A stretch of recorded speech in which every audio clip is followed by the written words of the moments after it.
तो ये दुख कैसे मिटेगा? वियोग जन्य दुख, मोह को मिटाने से ये दुख मिटता है। याद रखना, मोह खत्म कीजिए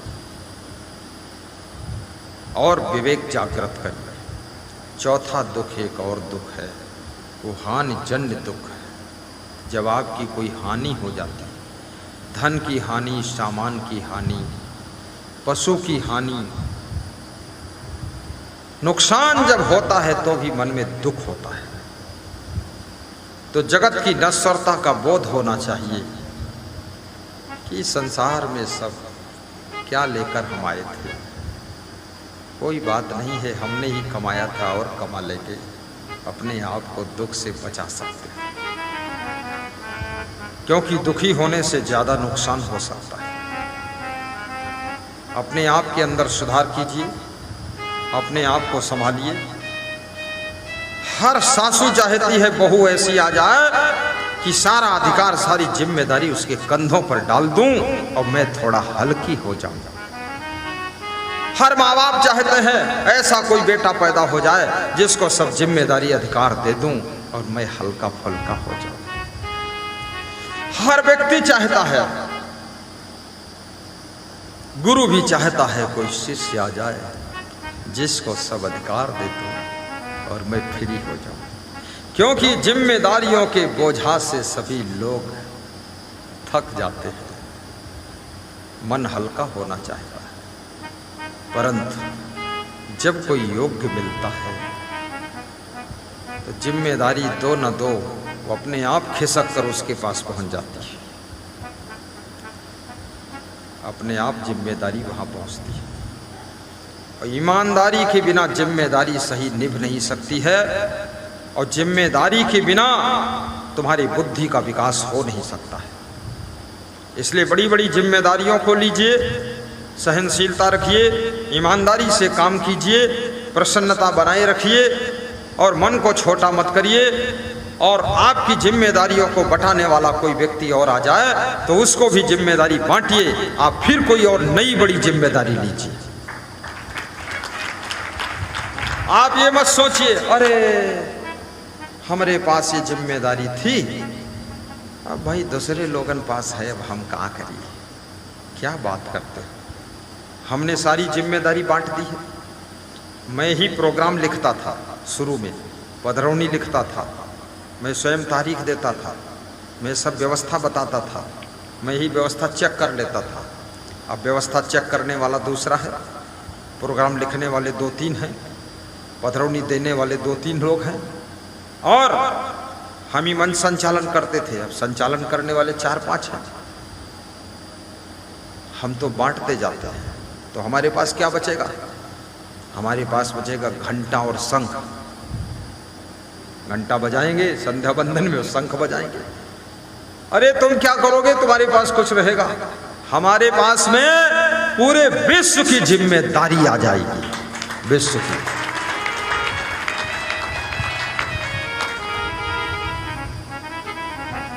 कभी भी मन दुखी ना करो। मैं तो प्रवचन भी इनको सबको सिखाया हूं।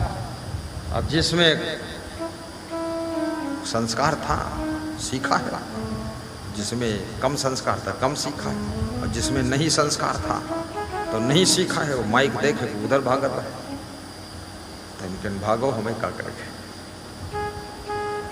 बोल रहे सब काम कर दे भाई, बस माइक मत दो। हमने कहा बिल्कुल मत लो, माइक क्या कौन काम। मिलेगी खीर खाने को, चाहे बोलो चाहे ना बोलो, भंडारा वही रहेगा, हलवा डबल खाओ, टेंशन खत्म। तो जिम्मेदारियां दूसरों को भी बांटो, आपको नई जिम्मेदारी मिलेगी, बड़ी जिम्मेदारी मिलेगी। हमारे पास एक फोन आया, बोले कि अब गुरुजी का शरीर नहीं रहा, अब तुम्हें तो मालिक हो। हम पहले मालिक नहीं रहना, अभी मालिक नहीं, और हम मालिक बनतो नहीं, और बनइयो नहीं, और बनबो न करी। तो कह रहे तो कौन बनी? उत्तराधिकारी तो तुम्हें हो। हम बहुत अधिकारी बना दिया, पूर्वाधिकारी, दक्षिणाधिकारी, पश्चिम का अधिकारी, और सब आगे पीछे का अधिकारी, सब अधिकारी ने अधिकारी। हम इमा मालिक नहीं बने थे। इमा मालिक बने क्या करी हो? मालिक बनो तो वहाँ खेत देखे जाओ, कहाँ खेत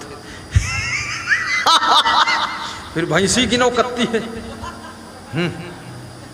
फिर उनकी पड़िया गिनो, पड़वा गिनो, फिर उनके पूंछ के बाल गिनो, कत्ते बाल कौन पड़िया। अरे हम मालिक नहीं बने, हमारे पास टाइम नहीं है, हम सत्संग कर रहे हैं, इसके लिए और संत हैं वो सब बनेंगे मालिक। हाँ, ले क्या जाना यहाँ से। और सबको मालिक थोड़ा थोड़ा बनना चाहिए। अकेले सब मलिकाना अपने पास रखोगे तो तुम्हारे घर में क्रांति हो जाएगी। थोड़ा थोड़ा मलिकाना बांट दोगे तो सबका बड़ी खुशी होती है कि हम कुछ ऐसा ना समझो। मलिकाना बांटना चाहिए। कितनी सासें ऐसी हैं पूरा चाबी और ताला सब बिल्कुल अपने पास रखती। बहू को इतनी भी जिम्मेदारी नहीं है, किसी भिखारी 100 ग्राम भीख देती। अगर 100 ग्राम दे दीस तो फिर सासू बिरवप चढ़ के गाना गावत है कि 100 ग्राम दिया है तो पेड़ पे चढ़ जाऊंगी, और यदि सुधरोगी नहीं तो ऊपर से कूद जाऊंगी। बहुत पागल है। हमारे संत लोग हमसे कभी कभी बताते हैं कि एक भिखारी मिला था, उसको 100 रुपया दान दिया गुरुजी। एक साधु मिला था तो उनको 100 दे दिया। हमने कहा ठीक है, बस बता दो क्या करना। दे दिया, अच्छा है। बहुत थोड़ा सबको आनंद लेने तो। और ये जो कुछ है किसी एक के भाग्य से नहीं है। ये अहंकार कभी ना आने पाए आपके घर में भी। घर में जितने सदस्य हैं सबके भाग्य से घर में जो कुछ है सब कुछ है, और उसमें सबका हिस्सा है। इसलिए सबको आनंद लेने दो।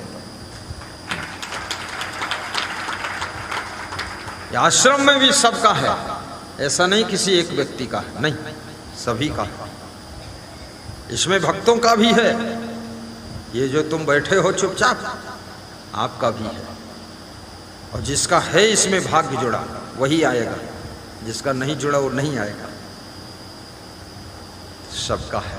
और सबके मन में ये भाव रहता है हमारे गुरु जी का आश्रम खूब चमके। ये होता कि नहीं होता?